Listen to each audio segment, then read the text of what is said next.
সরকার পতনের প্রস্তুতি চলছে সেনা মহলে, গোপন তথ্য ফাঁস করল সাবেক সেনা কর্মকর্তা। আল্লাহ কিন্তু সেই সুযোগটা করে দিয়েছে যে হাসিনাকে এমন একটা গর্তে ফেলেছে যে এখন হাসিনার আর কোনো শক্তি নাই। আপনারা বাংলাদেশে দখল করবেন, জরুরি অবস্থা ঘোষণা করেন, দেশের দায়িত্ব নিয়ে নেন, এই সরকারকে, এই প্রশাসনকে বিলুপ্ত ঘোষণা করে দেন। এবং সর্বশেষ জানাবো শেখ হাসিনার দণ্ডনীয় অপরাধের খতিয়ান 1। এতক্ষণ শুনছিলেন সংবাদ শিরোনাম, এখন থাকছে বিস্তারিত। আল্লাহ কিন্তু সেই সুযোগটা করে দিয়েছে যে হাসিনাকে এমন একটা গর্তে ফেলেছে যে এখন হাসিনার আর কোনো শক্তি নাই। সেনাবাহিনীর দুইটা অপশন, এক হচ্ছে যার যার স্ত্রীর বাসায় গিয়ে যার যার স্ত্রী, আর যারা অবিবাহিত যাদের স্ত্রী নাই তারা অন্য কারোর কাছ থেকে, কোনো নিজের আত্মীয় স্বজন মহিলার কাছ থেকে শাড়ি চুরি কি বলে লোন নিয়ে পড়তে পড়ে ঘরে বসে থাকেন। এটা হচ্ছে একটা অপশন। আর আরেকটা অপশন যে এত বছরের প্রশিক্ষণ, সার্বভৌমত্ব, স্বাধীনতা যেই রক্ষা করার যে ওয়াদা নিয়ে যেই চাকরিতে প্রবেশ করেছেন, এটা কিন্তু বেতন পাওয়ার চাকরি না, এটা একটা অত্যন্ত গুরুত্বপূর্ণ দায়িত্ব। সমগ্র দেশের স্বাধীনতা সার্বভৌমত্বের অতন্দ্র প্রহরী। সেই প্রহরী এখন স্বৈরাচারী শেখ হাসিনার লিস্ট লাগানো কুকুর হয়ে গেছে। সুতরাং নিজ দায়িত্ব পালন করেন, সরাসরি জরুরি অবস্থা জারি করেন, জরুরি অবস্থা জারি করে বাংলাদেশের ক্ষমতা নিয়ে নেন। সমস্ত বাংলাদেশের, যেটা এটা আমাকে ব্যাখ্যা করতে হয় না কিভাবে আর্মি দেশ চালাবে, বহু দেখেছেন। আমার সিনিয়র যারা, আমার সমসাময়িক, আমার জুনিয়ররা এখন বিভিন্ন ডিভিশন কমান্ডার। আপনারা নামেন, জরুরি অবস্থা ঘোষণা করেন, দেশের দায়িত্ব নিয়ে নেন, এই সরকারকে, এই প্রশাসনকে বিলুপ্ত ঘোষণা করে দেন। টেলিভিশন, রেডিও স্টেশন সমস্ত কিছু নিজের অধীনে নিয়ে নেন। বাংলাদেশের মুহূর্তের মাঝখানে মারামারি, গোলাগুলি, হারাহারি, ভাঙাভাঙি এবং আগুন জ্বালানো বন্ধ হয়ে যাবে। হ্যাঁ, কিছু চলবে। এখন যেরকম আপনারা দাঁড়িয়ে দেখছেন কাপুরুষের মতো দাঁড়িয়ে দেখছেন যে আপনারা দাঁড়িয়ে আছেন, আপনাদের সামনেই পুলিশ বাচ্চা বাচ্চা ছেলে মেয়েদের উপরে গুলি করছে, তাদেরকে হত্যা করছে। এটা হচ্ছে কাপুরুষত্ব ছাড়া কিছু না। এবং উপরন্তু আপনারা নিজেরা জনগণের উপরে গুলি করছেন না, কিন্তু আপনাদের উপস্থিতিতে, আপনাদের সাক্ষীতে, আপনাদের মৌন সম্মতিতে হাসিনার ঘুষখোর, হারামখোর পুলিশ এবং ছাত্রলীগরা ছোট ছোট শিশু ছাত্র ছাত্রীদের উপরে আক্রমণ করছে, গুলি চালাচ্ছে, হত্যা করছে। তার দায় দায়িত্ব, বা ইংলিশে বলতে হয় you are also the accomplice of this crime. আপনারাও এই অপরাধের সমপরিমাণ সঙ্গী। আপনাদের উপস্থিতিতে এই অপরাধগুলো সংঘটিত হচ্ছে, যার ফলে বর্তমান সেনা প্রধানকে একসময় কাঠগড়ায় দাঁড়াতে হবে। আচ্ছা, তো ইউনিফর্ম গায়ে দিয়েছে, তো পুলিশ কি সেনা হয়ে গেছে? ইউনিফর্ম গায়ে দিলেই সেনা হওয়া যায় না যদি ভেতরে সেনা না থাকে। অস্ত্র, অত্যাধুনিক অস্ত্র হাতে নিলেই কিন্তু সেই অস্ত্র দিয়ে কোনো পরিস্থিতির মোকাবেলা করা যায় না যদি সেই অস্ত্রের পেছনে একটা প্রশিক্ষিত, দক্ষ একটা চালক না থাকে। এই সেনাবাহিনীর সদস্যরা, আপনারা এই দেশের পরিস্থিতি সম্পূর্ণ নিজের নিয়ন্ত্রণে নিয়ে সরকারকে ক্ষমতাচ্যুত করে নিজেরা আপনারা ক্ষমতা নিয়ে প্রমাণ করেন যে আপনাদের বিচি আছে, আপনাদের বলস আছে এবং আপনাদের প্রশিক্ষণ কাজে লাগছে। জনগণ, ছাত্র জনতা, রক্ত ছাড়া পৃথিবীতে কোনো দেশে ইতিহাস পরিবর্তন হয়নি এবং হবেও না। রক্ত যখন দিয়েছ, রক্ত আরো দাও, বিলুপ্ত করে দেন। আর আওয়ামী সন্ত্রাসী, শেখ হাসিনা থেকে শুরু করে আওয়ামী সন্ত্রাসী যাদেরকে পাবেন তাদেরকে অ্যারেস্ট করে জেলে ভরুন, তারপরে জনতার আদালতে বিচার হবে। আর ছাত্র জনতার উদ্দেশ্যে আমি বলছি, আপনাদের পিছিয়ে ফেরার আর কোনো জায়গা নাই।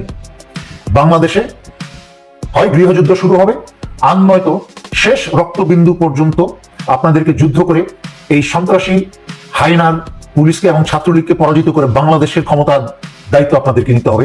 যদি সশস্ত্র বাহিনী জরুরি অবস্থা ঘোষণা করে দায়িত্ব গ্রহণ না করে, তাহলে আপনারা নিজস্ব সরকার ঘোষণা করে আপনারা বাংলাদেশে দখল করবেন এবং যাদের উপর বিশ্বস্ত, যাদের উপর বিশ্বাস আছে, সেই রকম কোন মুরব্বীকে আপনারা আপাতত সাময়িক দায়িত্বভার দেবেন, যারা অতীতে নিরপেক্ষ বা কি বলে এটাকে তত্ত্বাবধায়ক সরকার চালানোর যা চরিত্রগত প্রমাণ আছে যে তার চরিত্র ভালো, কোনো দলীয় কাজ করে নাই, এরকম কোন ব্যক্তিকে আপনারা বসিয়ে দিয়ে আপাত দৃষ্টিতে একটা, যে আপনি কি করে সেনাবাহিনীকে রাস্তায় নামিয়েছিলেন নীরব দর্শকের ভূমিকা পালন করতে অস্ত্র হাতে নিয়ে, এবং দেখতে আপনাদের চোখের সামনে কি করে বাংলাদেশের নিরস্ত্র ছাত্র ছাত্রীদের উপরে অন্যায়ভাবে গুলি চালিয়ে হত্যা করে, তার জবাব কিন্তু বর্তমান সেনাপ্রধানকে দিতে হবে। এখনো সময় আছে। আগামী 24 ঘন্টার মাঝখানে যদি সশস্ত্র বাহিনী বাংলাদেশের জরুরি অবস্থা জারি করে ক্ষমতা নিয়ে নেয়, তাহলে হয়তোবা জনগণ সেটাকে নমনীয় দৃষ্টিতে দেখবে। কারণ ঘরের ছেলে যদি ঘরে ফিরে আসে, আর নয়তো আমি আপনাকে বলে দিই, এই যে আরো দাও, যার যার মৃত্যু আল্লাহ কপালে রেখেছেন তার মৃত্যু হবেই। পৃথিবীর কারোর ক্ষমতা নাই সেই মৃত্যু আটকানো। কিন্তু মনে রেখো, সবার সৌভাগ্য হয় না শহীদ হওয়ার। যারা যারা যেসব ছাত্র জনতা এই পর্যন্ত এই স্বৈরাচারীর গুলিতে মারা গেছে, তারা সবাই আল্লাহর দরবারে আল্লাহ শহীদের মর্যাদা দান করবেন। এবং এই বাংলাদেশের দ্বিতীয় মুক্তিযোদ্ধা হিসাবে তাদেরকে স্বীকৃতি ইতিমধ্যেই আমরা দিচ্ছি। ইনশাআল্লাহ ভবিষ্যতে প্রতিটা সন্তান হারা মা বাবাকে সেই মুক্তিযোদ্ধার পিতামাতার সম্মান দেওয়া হবে জাতীয়ভাবে ইনশাআল্লাহ। শেখ হাসিনা সবসময় বলে থাকেন বেগম খালেদা জিয়া এতিমের টাকা মেরে খেয়েছেন, অথচ বেগম খালেদা জিয়ার বিরুদ্ধে জিয়া অরফানেজ ট্রাস্ট দুর্নীতি যে মামলা করা হয়েছিল, সেটি করা হয়েছিল কুখ্যাত ফখরুদ্দিন এবং মঈনুদ্দিন সরকারের আমলে। এই কুখ্যাত ফখরুদ্দিন এবং মঈনুদ্দিন সরকারের আমলে শেখ হাসিনার বিরুদ্ধেও একাধিকবার দুর্নীতির মামলা করা হয়েছিল। সেই মামলাগুলো খালেদা জিয়ার বিরুদ্ধে করা মামলা থেকে অত্যন্ত বেশি শক্তিশালী ছিল। শেখ হাসিনার ক্ষমতা গ্রহণের পরে একে একে সবগুলো মামলা প্রত্যাহার করতে আদালতকে বাধ্য করেন। আমরা ফিরে দেখতে চাই সেই মামলাগুলো এবং কি কি অভিযোগ আনা হয়েছিল শেখ হাসিনার বিরুদ্ধে। 14 জুন 2007 সালে প্রকাশিত দৈনিক প্রথম আলো পত্রিকায় তোলপাড় করা সংবাদ শিরোনামের দিকে এবার আপনাদের দৃষ্টি আকর্ষণ করতে চায়। এই রিপোর্টটির শিরোনাম ছিল হাসিনার বিরুদ্ধে 2টি চাঁদাবাজির মামলা। এই রিপোর্ট থেকে জানা যায় এই মামলা দুটি করেন ব্যবসায়ী নুর আলী ও আজম জে চৌধুরী। মামলার অপর আসামি শেখ সেলিম, শেখ হেলাল ও হেলালের স্ত্রী। কোনো কিছুতেই কাজ না হওয়ায় নুর আলী শেখ হাসিনাকে 5 কোটি টাকা দেওয়ার প্রতিশ্রুতি দিতে বাধ্য হন। সিদ্ধিরগঞ্জ বিদ্যুৎ কেন্দ্র 2 এর কাজের জন্য শেখ সেলিমকে 2,99,60,05 টাকা পরিশোধ করেন আজম জে চৌধুরী। 3 কোটি টাকা চাঁদা নেওয়ার অভিযোগে শেখ হাসিনা, শেখ সেলিম এবং শেখ রেহানার বিরুদ্ধে 13 জুন 2007 সালে ইস্ট পোস্ট ট্রেডিং লিমিটেডের ম্যানেজিং ডিরেক্টর আজম জে চৌধুরী মামলা দায়ের করেন। মামলার এজাহারে বলা হয়েছে, সিদ্ধিরগঞ্জ পাওয়ার প্ল্যান্ট নির্মাণ কাজ দেওয়ার বিনিময়ে ব্যবসায়ী আজম জে চৌধুরীর কাছ থেকে তৎকালীন প্রধানমন্ত্রী শেখ হাসিনা 2,99,65,500 টাকা ঘুষ নিয়েছিল। 2000 সালের 24 অক্টোবর থেকে 2001 সালের 23 মার্চ সময়কাল এই লেনদেন সংগঠিত হয়। 8টি চেকের মাধ্যমে শেখ হাসিনার ফুফাতো ভাই শেখ সেলিমের বাসায় ওই ঘুষের টাকা হস্তান্তর করা হয়, যার প্রমাণস্বরূপ চেকের কপি ব্যাংক থেকে তুলে কোর্টে দাখিল করে প্রসিকিউশন। চেক নম্বর 1811414 থেকে 7 পর্যন্ত, এছাড়া 22826322 থেকে 34 পর্যন্ত এবং 228403 থেকে 35 পর্যন্ত, সর্বমোট 2,65,99,500 টাকা। শেখ হাসিনার নির্দেশে এই টাকা হতে 1 কোটি টাকা দেওয়া হয় ছোট বোন শেখ রেহানাকে। পুলিশি তদন্ত শেষে আদালতে চার্জশিট দাখিল করার পরে 4 বার তারিখ পেছানো হয়। শেষে 25 অক্টোবর 2007 সালে অভিযোগ গঠন করা হয় এবং শেখ রেহানাকে পলাতক ঘোষণা করে তার সকল সম্পত্তি ক্রোকের নির্দেশ দেওয়া হয়। 2007 সালের 9 ডিসেম্বর আমাদের সময় সংবাদ পরিবেশন করে 8টি চেকে ফেঁসে যাচ্ছেন হাসিনা, রেহনা ও সেলিম। সর্বোচ্চ সাজা হতে পারে 14 বছর। 2007 ও 2008 সাল ব্যাপী এই মামলাটির বিচার চলে। বিশেষ জজ আদালতে সাক্ষ্য গ্রহণ শেষে মামলাটির রায় ঘোষণার কাছাকাছি পৌঁছে যায়। কিন্তু 2008 সালের নির্বাচনের আগে সরকারের সঙ্গে শেখ হাসিনার গোপন সমঝোতার ফলে রহস্যজনক কারণে হঠাৎ মামলাটি গতি হারায় এবং বিচার কার্য বন্ধ হয়ে যায়। আওয়ামী লীগ ক্ষমতায় আসছে এমন আওয়াজ পেয়ে শেখ হাসিনার বিরুদ্ধে দায়ের করা মামলার বাবিতে সুর পাল্টাতে থাকে। এরই ধারাবাহিকতায় আজিম জে চৌধুরী তার দায়ের করা মামলাটি প্রত্যাহারের আবেদন করেন। এরপরে 2009 সালের 14 মে মহানগর পাবলিক প্রসিকিউটর মোহাম্মদ আবদুল্লাহ আবু মামলাটি প্রত্যাহারের জন্য ফৌজদারি কার্যবিধি 494 ধারা অনুযায়ী বিচারক আদালতে আবেদন করেন।